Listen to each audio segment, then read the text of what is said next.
I've been in the real estate game for over 7 years now. I've managed a $100 million portfolio that generated over $14 million a year in revenue. But I have never seen an opportunity this big for beginners, especially one that carries such little risk. What opportunity am I talking about? The business model is called luxury villa management. It's like dealing with Airbnb management, but without the downside like dealing with low ticket homes or competing in a saturated market.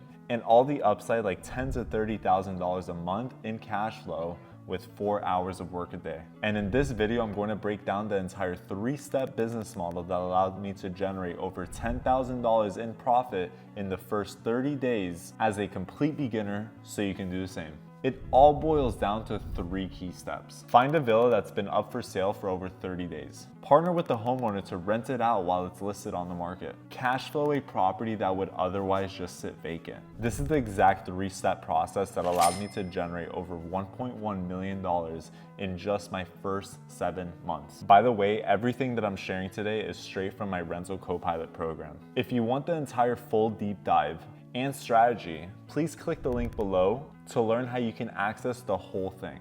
Now let's get into it. Step 1 is finding a villa that's been on the market for at least over 30 days. Now, why over 30 days, you might ask? Well, within the day that it goes on the market, that realtor is on a time crunch to find an offer as soon as possible.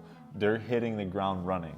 They're hitting open houses, they're doing flyers, they're doing mail-in flyers, they're doing email marketing, all to try to sell this house as soon as possible. Now, what happens after 30 days? The momentum dies out. The realtor gets more offers, or maybe he doesn't get the offers that he's looking for or she's looking for, and the momentum dies off. So that is the best opportunity to come in and show the homeowner a different opportunity. And what's the opportunity? The opportunity to actually keep their house and keep it on the market while they're trying to sell it, and at the same time, cash flow all at once. The average US home typically goes under contract within 35 to 60 days. And that being said, with offers on the table. Now, between the time that they do sell and the time that they're exploring options, they could be actively using their property to short-term rents and make money with it. Now, why would a homeowner ever choose to short-term rent their house? In reality, they wouldn't choose it because they simply do not have the time to do it. That is exactly where you and I come in. We are property managers, and we do not work for a monthly salary. We work on commission. Now, the commission comes from the short-term rentals that we generate. The reason why homeowners would like this is because they get a free property manager. They have to put nothing up front, and they have a cash flowing asset while they're waiting for that asset to sell. Now, the reason why we go after villas and not a regular home is because villas are a different ballgame. We are talking about 5, 6, 7, 8, 9, 10 bedroom homes all over the world. Now let me ask you, would you rather have a 500 a night home and work so hard to do the check-ins, do the checkouts, and let's say that you're at 80% occupancy over there and you're doing check-in, check-out, check-in, check-out, and you have at least 5 reservations or maybe 10 reservations a month? Or would you rather have a $5,000 villa and do the same amount of work and make more money? Obviously, you would go for the $5,000 a month villa simply because you're doing the same amount of work, but this time you're only doing it for more money. Now, the reason why this is so much better than Airbnb arbitrage is because Airbnb arbitrage carries 3 things that I hate: putting money up front, overhead monthly, and a homeowner that doesn't care about your success. Now, with luxury villa management on the other side, it's 3 things that I love. Nothing up front. The homeowner loves if you win because that means that they win because you're on a percentage split. And no monthly overhead because you do not owe anything monthly. You only owe once you make money. Now, step 2, to partner with the homeowner to rent it out while it's sitting on the market. The reason why this does not affect the actual sale is because you could always work around the showings based on the reservations. Sometimes what I do, because sometimes these showings happen so last minute, that I actually throw in a free turn down clean, or I throw in a dinner on me somewhere so they could get out of the house and we could do the showing quickly, and just for guests to be happy and also for the realtors to be happy. Now, most realtors do not like it because they think that you're trying to compete with them, when in reality, we're helping them. We're helping them because clients that come in not only pay a lot of money, meaning that they have the money to buy the house, so sometimes it could result in a sale, and two, you have a happy homeowner that is going to continue putting their home on the market with that specific realtor, just because they do not feel that pressure to try to sell the house because they're still paying monthly out of pocket. A lot of owners ask me, how is this going to affect the sale? And the reality is, it simply doesn't. If they're worried about damages, the security deposits are in place. If they're worried about the showings and the realtors missing the showings, there's things that we could put in place to either schedule the showings based on the checkouts, or if it's a last minute showing like I just said, send the guest off somewhere else, or throw in a free turn down clean, or just show the house and let the guests know, hey, listen, this house is up for sale. By the way, you might have a showing here and there. Most guests are actually okay with that. In all my 7 years of doing this, I've had this happen many, many times,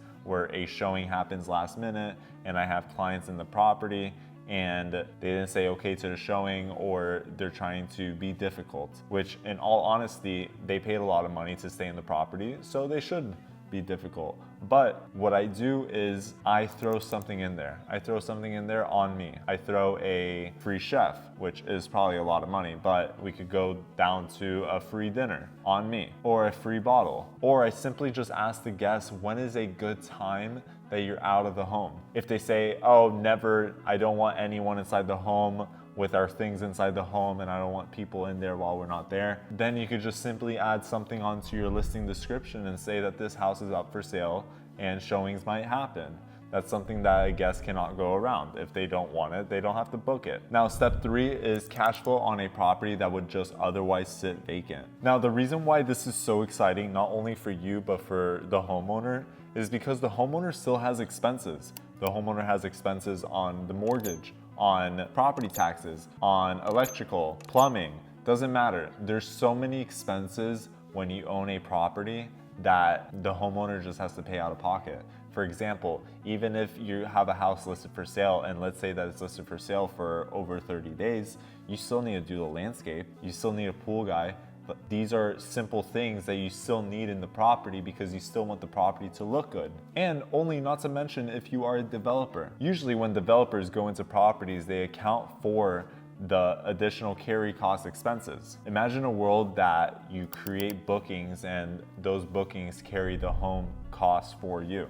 You do not need to come more out of pocket. It's just simply renting out the home, putting people in there, and you generating cash flow on a property that would just otherwise sit vacant. And honestly, it's not just as easy as posting it on Airbnb and just hoping for the best. You actually need to prepare it professionally to actually make the good money. You have to remember that you're dealing with an upper echelon of people, so they have higher standards, so you need to actually meet their standards and put the listing at their standards. First of all. Second of all, you cannot do any sort of iPhone photos or anything like that. You have to stick with professional photography. And third of all, you need the proper copywriting. You cannot act like you're writing a children's book. You are dealing, like I said, with upper echelon people, so they have higher standards. Personally, how I prepare homes to get more bookings is I actually do a super photo shoot. Now, what's the definition of a super photo shoot? I do not go for your standard real estate photography. I go for something even better. I go for lifestyle photography. Think about it like when you're selling a home, you're showing the whole place. You're showing the features in the small place, like if the gas stove is a Wolf or if it's a Miele. But when you're renting a villa, these small features do not really matter to someone. So what you're aiming to do is actually show some lifestyle shots. Maybe have someone at the pool, maybe have a couple, one in the pool, one laying down in a lounge chair with a magazine. And at the same time, once I have these lifestyle photos, I actually put on the listing and I curate an experience within the listing. It's not so much of the listing description of this is a Italian marble square and it's a 6,000 square foot home. This is more of a reason of why this property was chosen. why this property will make you feel the best during your vacation. That's exactly how I curate a listing to get more bookings. But going back to the cash flow for a property that would otherwise sit vacant, I actually want to bring up a story that I've had before in the past, a real life scenario. I was looking for a new home because I had a double booking. So when I have a double booking, honestly, that's the easiest way for me to find a home because I already have a booking in hand and I have cash in hand. I just need to find a home to place the booking. So I actually found this one homeowner that was open to doing short-term rentals with this property. I went there, I shot the photos, and I actually brought up the listing. Then I made the switch for the client that actually got double booked, and the client actually loved that home better than the first one, which is absolutely amazing. After that, I started the relationship with the homeowner. I continued renting out his home. After renting his home for 3 months, he actually took his home off market and continued doing rentals with it. Then a year later, he saw how good the rentals were that he actually went out to buy another property just to start doing rentals with again. Next thing you know, 5 years later, the man has 5 properties with me that he's renting out via short-term rentals. The funny thing is, all these homeowners know how much money short-term rentals could generate. The thing is, they do not have the time to actually do it. This is something that I've been preaching for years. And if you want the entire deep dive and strategy to the Rental Copilot program, click the link below to learn how you could access the whole thing. But for now, thank you so much for watching, and I'll catch you on the next one.